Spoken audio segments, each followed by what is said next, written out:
আসসালামু আলাইকুম। এটিএন বাংলা সংবাদের সবাইকে স্বাগত জানাচ্ছি আমি চিন্তিয়া হক।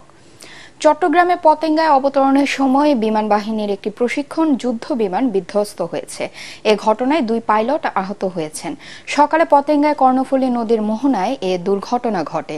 তবে তাৎক্ষণিকভাবে আহত 2 পাইলটের নাম পরিচয় জানা যায়নি।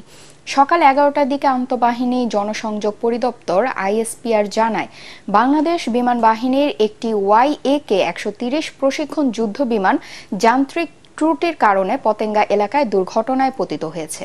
বিমানের 2 জন পাইলটকে উদ্ধার করা হয়েছে। তাদের একজনকে CMH এ নেওয়া হয়েছে।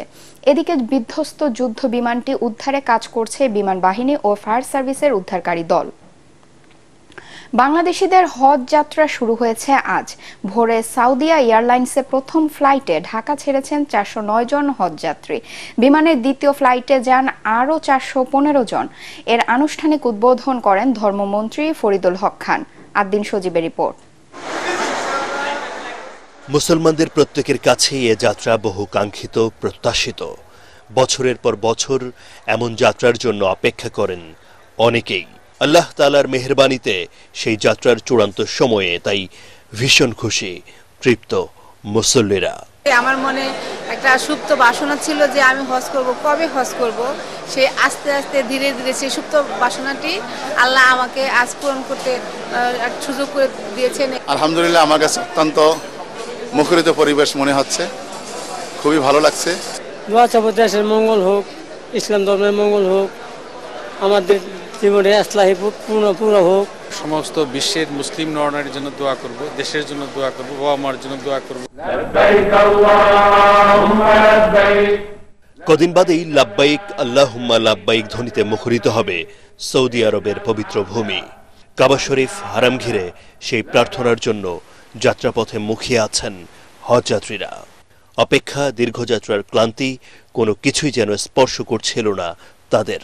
মধ্যরাতে সৌদি এয়ারলাইন্সে বছরের প্রথম হজ ফ্লাইটে রওনা হন 400-রও বেশি হজযাত্রী। বিমান বাংলাদেশ এয়ারলাইন্সের দ্বিতীয় ফ্লাইটের উদ্বোধন করেন ধর্মমন্ত্রী ফরিদুল হক খান।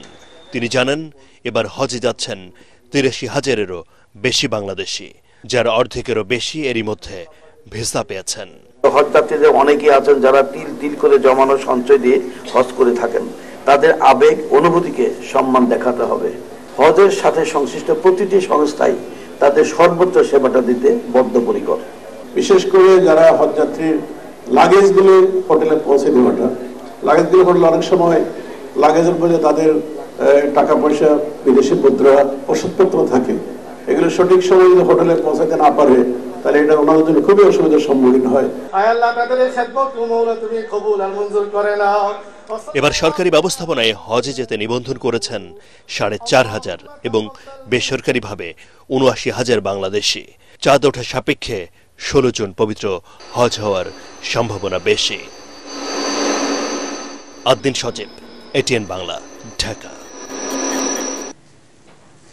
ডলার সংকট থেকে শুরু করে বাংলাদেশের সামনে যত চ্যালেঞ্জ রয়েছে তার সবগুলোই বিদেশিদের তৈরি বলে দাবি করেছেন প্রধানমন্ত্রীর জ্বালানি উপদেষ্টা তৌফিক ইলাহি চৌধুরী।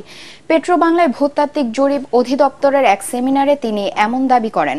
প্রধানমন্ত্রীর উপদেষ্টা বলেন, বিদেশিরা যুদ্ধ বিগ্রহ করে সংকট তৈরি করার পর দেশ পরিচালনায় নানা পরামর্শ চাপিয়ে দিচ্ছে। এ সময় বিদ্যুৎ ও জ্বালানি প্রতিমন্ত্রী নজরুল হামিদ বলেন, নিজস্ব সম্পদের সর্বোচ্চ ব্যবহারে সবাইকে মনোযোগী হতে হবে।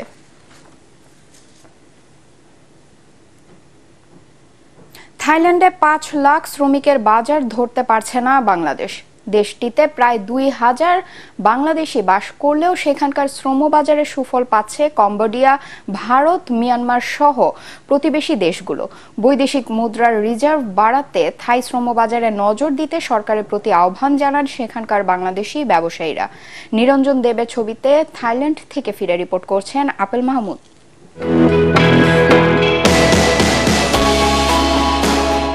বিশ্বজুড়ে পর্যটকদের অন্যতম আকর্ষণীয় স্থান থাইল্যান্ড।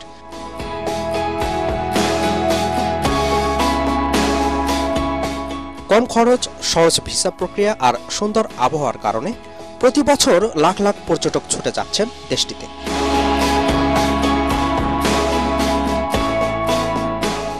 সাদা বালির সমুদ্র সৈকত, রাতে ঘোরাঘুরি আর দর্শনীয় স্থাপনা দেখতে ভিড় করছেন অনেকেই। হানিমুনেও থাইল্যান্ড ভ্রমণ করেন বাংলাদেশ সহ বিভিন্ন দেশের নাগরিকরা। দেশটিতে 5 লাখ শ্রমিকের চাহিদা রয়েছে। সবচেয়ে বেশি চাহিদা কৃষি, মৎস্য ও নির্মাণ খাতে। জনশক্তি রপ্তানি নিয়ে থাইল্যান্ড সরকারের সাথে এখনো কোনো চুক্তি করতে পারেনি সরকার। ফলে কম্বোডিয়া, মিয়ানমার, ভারত ও লাওসের জনশক্তি দিয়ে চাহিদা মেটাচ্ছে দেশটি। থাইল্যান্ডে আমাদের বাংলাদেশি শ্রম বাজারটা একেবারেই নাই।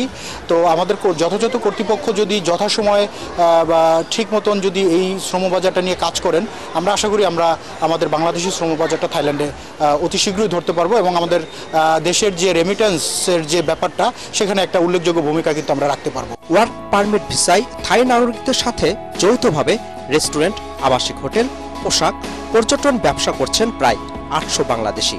এসব প্রতিষ্ঠানে নিয়োগ দিতে হচ্ছে প্রতিবেশী দেশগুলোর শ্রমিকদের।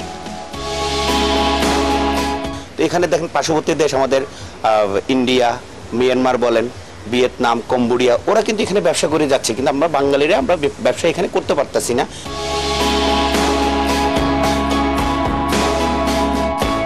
পাতায়া, ব্যাংকক থেকে শুরু করে বিভিন্ন প্রদেশে बांग्लादेशी प्रतिष्ठानগুলোর সুনামও পর্যটকদের মুখে মুখে। तो हम लोग यहाँ टूरिस्ट के लिए आते हैं अक्सर, हर मंथ में 2-3 दफ़ा हमारा ग्रुप आता है।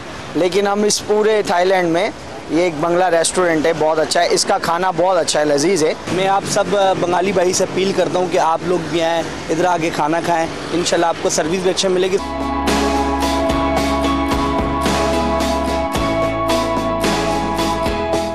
থাই শ্রম বাজার ধরে দেশের রিজার্ভ বাড়াতে সেখানকার বাংলাদেশি দূতাবাসকে আরো কার্যকর করার বিকল্প নেই বলে জানান ব্যবসায়ীরা।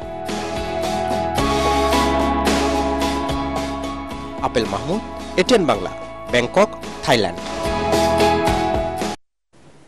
পরবর্তী সংবাদ দেখার আমন্ত্রণ জানিয়ে এখনকার মতো শেষ করছি। এটিএন বাংলা সংবাদ ইউটিউবে দেখতে ব্রাউজ করুন youtube/ATN Bangla News। ধন্যবাদ সবাইকে।